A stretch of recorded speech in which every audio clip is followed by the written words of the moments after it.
बिस्मिल्लाहिर्रहमानिर्रहीम।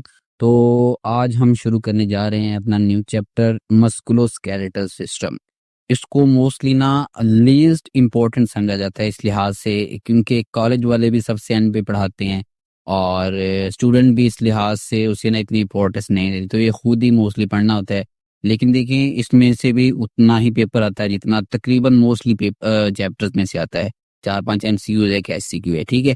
तो हम उस लिहाज से देखेंगे। सबसे पहले हम देखते हैं वो टॉपिक जो लीस्ट इंपॉर्टेंट है, ठीक है, congenital disorders of bone and cartilage. इसमें हो सकता है कोई MCQ आ जाए, SCQ बिल्कुल नहीं आता, ठीक है। उस लिहाज से हम देखेंगे। और सबसे पहले हम देखते हैं डिसोस्टोसिस। दो किस्म की इसमें ना मेजर कैटेगरीज हैं। इसमें होता क्या है डिसोस्टोसिस में, ये मोस्टली बोन की एबनॉर्मलिटीज होती हैं, या तो सिंगल बोन की होगी या ग्रुप ऑफ बोन्स की, ठीक है। उसमें ये एबनॉर्मलिटीज होती हैं तो इसे हम डिसोस्टोसिस कहते हैं, ठीक है।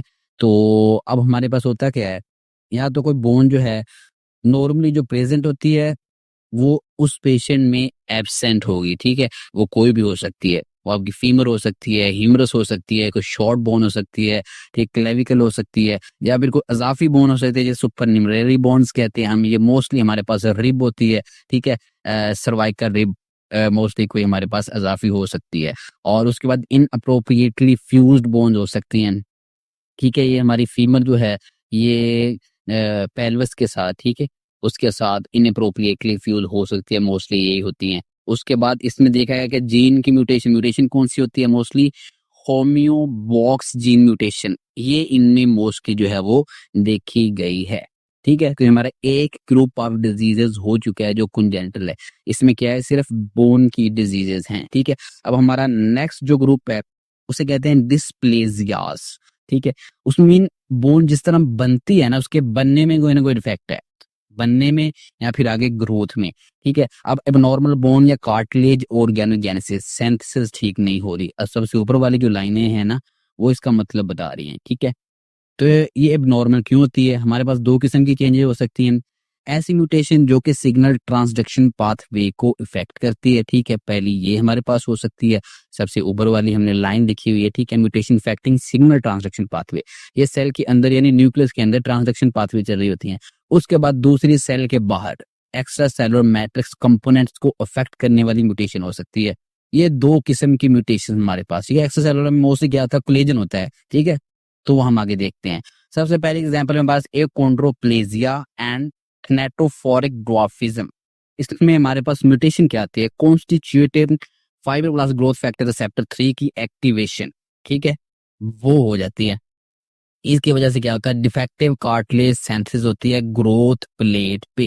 जो ग्रोथ प्लेट है जहां से बोन ग्रो करती है उसकी डिफेक्टिव सिंथेसिस कार्टिलेज की होती है, तो बच्चे उसका आप कह लें कि कद जो है वो छोटा या हाइट छोटी रह जाती है।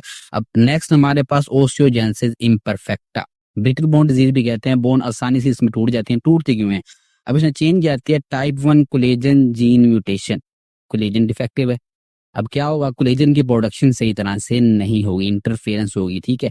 अब इसमें हमें क्या मिलेगा, बोन की फ्रिजिलिटी, ठीक है, इजीली टूट जाएंगी। थोड़ा सा उस पर वजन आएगा, बच्चा खेल रहा होगा तो बोन्स की आसानी से टूट जाएगी। उसके बाद तीसरी एग्जाम्पल हमारा ओस्टियोपेट्रोसिस। इसमें क्या होता है, इसमें म्यूटेशन होती है ओस्टियोक्लास्ट के फंक्शन वाले जीन में, ठीक है, जो ओस्टियोक्लास्ट का फंक्शन परफॉर्म करता है। अब होता क्या है, इस पे बोन जो है होती डेंस है लेकिन अनसाउंड, मतलब मजबूत नहीं होती, ठीक है। अब मजबूत क्यों नहीं होती, क्योंकि बोन की रिजॉर्प्शन जो है वो सही तरह से नहीं होता। अब रिजॉर्प्शन का देख लें, इतना इफेक्ट है। रिजॉर्प्शन होती क्या है, जो डिफेक्टिव सेल्स हैं जब सेल की लाइफ पूरी हो जाती है तो उनको हमारा ओस्टियोक्लास्ट सेल जो है, ठीक है, क्या करता है, वो खा जाता है उन्हें, ठीक है, ताकि वहां पे नए सेल्स आ सके। पुराने सेल जो हैं वो उसको रिसॉर्ब कर दिया जाता है, मतलब तोड़ दिया जाता है, फिर नए सेल बनना शुरू हो जाते हैं, ठीक है। लेकिन इसमें ऐसा नहीं होता, पुराने सेल जमा होते रहते हैं, ठीक है। तो इस तरह से बोन का मास तो बढ़ जाता है, ठीक है, हैवी होती है लेकिन मजबूत नहीं होती क्योंकि पुराने सेल ही वहां पर मौजूद होते हैं, ठीक है। तो हम थोड़ा सा इसको एक मिनट रिव्यू कर लेते हैं, हमने क्या पढ़ा है। कंजेनिटल डिसऑर्डर में दो कैटेगरी में डिवाइड किए हैं हमने। Dysostosis and dysplasias. अब डिसोस्टोसिस में हमारे पास बोन की नॉर्मेलिटीज हैं, ठीक है, सिर्फ बोन की। इसमें बोन एब्सेंस हो सकती है, अजाफी हो सकती है, या फिर गलत तरीके से जुड़ी हुई हो सकती है, ठीक है। और होम्योबॉक्स जीन की म्यूटेशन होती है। उसके बाद हमने डिस्प्लेजियास देखा, इसमें कार्टिलेज और बोन की सिंथेसिस में डिफेक्ट हो सकता है, ठीक है। वो सिग्नल ट्रांजैक्शन पाथवे में डिफेक्ट हो सकता है, या फिर एक्स्ट्रासेलुलर मैट्रिक्स के कंपोनेंट्स में हो सकता है, ठीक है। अब इसमें 3 एग्जांपल जो हमने देखी है, एक कॉन्ड्रोप्लेजिया एंड थैलेटोफोरिक ड्वार्फिज्म। इसमें कार्टिलेज सेंस ग्रोथ प्लेट पे डिफेक्टिव होगा, ओस्टियोजेनेसिस इम्परफेक्ट आ गया जाता है, ब्रिटल बोन डिजीज भी आसानी से बोन टूट जाती है, टाइप 1 प्लेजन में डिफेक्ट है, और इसमें हमारे पास क्या होती है, बोन फ्रेजाइल होती है। उसके बाद ओस्टियोपेट्रोसिस हमारे पास तीसरी एग्जांपल है, ठीक है। ओस्टियोक्लास्ट का फंक्शन, उसमें हमारे पास म्यूटेशन होती है, और बोन हमारे पास हैवी डेंस तो होती है लेकिन मजबूत नहीं होती, क्योंकि उसकी रिसॉर्प्शन जो है वो डिफेक्टिव होती है। ये इसमें से एमसीक्यू के लिहाज से हमने सिर्फ देखा है। अच्छा, तो चलिए अब हम नेक्स्ट अगला टॉपिक देखते हैं, वो है हमारा ओस्टियोपोरोसिस, ठीक है।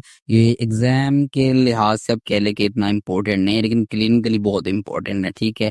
इतने ओल्ड एज लोग होते हैं, मोस्टली आपके घरों में आपके वालदैन हैं, दादा दादी होते हैं, ठीक है, नाना नानी है, तो उनके अक्सर घुटनों में, ठीक है, वो जोड़ों में कहते हैं कि दर्द हो रहा है, तो बताएं ये चीज़ हमें, यानी हर बंदे को आना लाजमी है, ठीक है, ये बेसिक चीज़ है। तो ये वैसे ऐसे एमसीक्यूज आ सकते हैं, तो हम उस लिहाज से करेंगे, ठीक है, आपको आना चाहिए वैसे ही। अब हम एक बैलेंस नॉर्मली बोन के दरमियान होता है, फॉर्मेशन रिसॉर्प्शन के दरमियान, ठीक है। वो बैलेंस दो चीजें करती है, ठीक है। हमने दरमियान में फल्कम रखा है, एक साइड पे ओस्टियोक्लास्ट एक्टिविटी है और एक साइड पे ओस्टियोब्लास्ट एक्टिविटी है। नॉर्मली ये बैलेंस होते हैं, ठीक है। लेकिन इसमें आपको क्या नजर आ रहा है, एक तरफ जो है वो साइड झुकी हुई है और दूसरी ऊपर को है, ठीक है। झुकी हुई कौन सी है, ओस्टियोब्लास्ट वाली। पहले हम ओस्टियोक्लास्ट देखते हैं। इंक्रीज साइटोकाइन जब प्रोडक्शन ज्यादा होती है तो बहुत ज्यादा ओस्टियोक्लास्ट मतलब एक विगोर, ठीक है, यानी बहुत ज्यादा तादाद में बढ़ते हैं हमारे पास ओस्टियोक्लास्ट। कौन बढ़ाता है, साइटोकाइन, ठीक है। वो बोन की रिजॉर्प्शन को बढ़ाती है, इसलिए ये साइड ऊपर है। दूसरी तरफ हमारे पास इनएडिकेट, अगर बोन रिजॉर्प्शन ज्यादा हो रही है लेकिन कंपनसेशन कम हो रही है, ठीक है, ये साइड इसलिए नीचे की होती है, कंपनसेशन कम हो रही है, क्यों, एज रिलेटेड डिक्लाइन की वजह से। अब एज ज्यादा हो जाती है तो खुराक भी कम खाते हैं, वैसे भी सिस्टम जो है स्लो काम करना शुरू कर देता है, तो बोन फॉर्मेशन मतलब कम हो रही है और रिजॉर्प्शन ज्यादा हो रही है। इस वजह से हमारे पास क्या होता है, ये बैलेंस जब खराब होता है तो बोन ओस्टियोपोरोसिस के प्रोसेस में चली जाती है, ठीक है।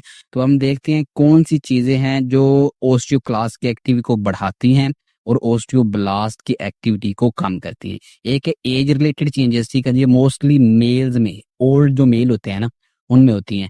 क्या, एक तरफ ओस्टियोब्लास्ट की एक्टिविटी कम होती है जिसकी वजह से बोन फॉर्मेशन कम हो जाती है, लेकिन विगोरस ओस्टियोक्लास्ट एक्टिविटी, ओस्टियोक्लास्ट की एक्टिविटी जो है वो बढ़ जाती है। ओस्टियोब्लास्ट की कम हुई, ओस्टियोक्लास्ट की ज्यादा हो गई, ठीक है, ये बढ़ जाती है। तो मतलब अगर बैलेंस चल रहा हो, चीज कम होती है तो जाहिर बात है दूसरी चीज अगर उतनी भी हो वो ज्यादा लगती है, क्योंकि एक चीज जो है वो जो उसके इफेक्ट को कंपनसेट कर रही थी वो कम हो गई है। अब हार्मोनल इन्फ्लुएंस दूसरी तरफ है, मोस्टली फीमेल्स में होता है। जब मीनोपॉज हो जाता है तो एस्ट्रोजन का डिक्लाइन होता है। एस्ट्रोजन नॉर्मली साइटोकाइन यानी इन्फ्लेमेटरी मीडिएटर्स को कम कर रहा है। जब वो खुद कम होता है तो इन्फ्लेमेटरी साइटोकाइन बढ़ जाते हैं, ठीक है, जिसकी वजह से रैंक लाइगैंड एक्टिविटी जो है ये बढ़ जाती है, ठीक है। अब ये एक्टिविटी भी क्या करवाती है, ये बॉन्ड की रिजॉर्प्शन करवाती है, ठीक है। तो हमारे पास अब फीमेल्स में हार्मोनल इन्फ्लुएंस, मेल में एज रिलेटेड, ठीक है, ये दोनों अब इस तरफ ओस्टियोक्लास्ट और ये दूसरी तरफ रैंक लाइगैंड एक्टिविटी, ये बोन रिजॉर्प्शन को बढ़ा देते हैं, ठीक है। अब दोनों हमने मैकेनिज्म देखे, एंड इनका बोन रिजॉर्प्शन को बढ़ाना है और जिसकी वजह से हमारे पास ओस्टियोपोरोसिस होती है।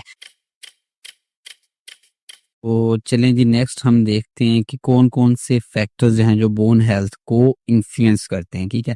मेन हमारे पास 4 पिलर्स हैं, ठीक है, 4 पिलर्स आपने याद रखनी है। ये 4 कलर्स दिखाए गए हैं। सबसे पहले ग्रीन देखते हैं, वो क्या है, फिजिकल एक्टिविटी, ठीक है।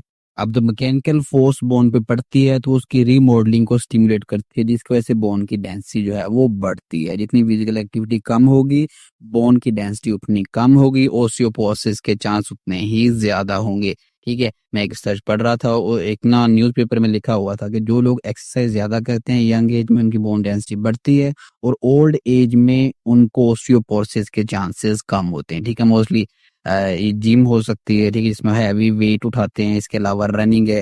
दूसरा आपके पास जेनेटिक फैक्टर्स आ जाते हैं, ठीक है, जो जैसा कि कैल्शियम की अपटेक को जो कि आपके इन्फ्लुएंस करते हैं, मतलब कैल्शियम की अपटेक नहीं सही तरह हो रही है, वो जेनेटिक इस तरह की डिजीज है ये। उसके अलावा आपके पास पैराथायराइड हार्मोन सिंथेसिस, ठीक है, पैराथायराइड हार्मोन का कैल्शियम पे बहुत इफेक्ट है। मेन रेगुलेटर पीटीएच ही है, ठीक है, ये ब्लड में लेवल्स को बढ़ाता है कैल्शियम के, ये बोन से भी बाहर निकालता है, किडनी से एब्जॉर्ब करता है, रीअब्जॉर्ब करता है, और इंटेस्टाइन से एब्जॉर्ब करता है कैल्शियम को, ठीक है, इसलिए इसका एक आप कह लें कि मेजर इन्फ्लुएंसर है ये कैल्शियम का।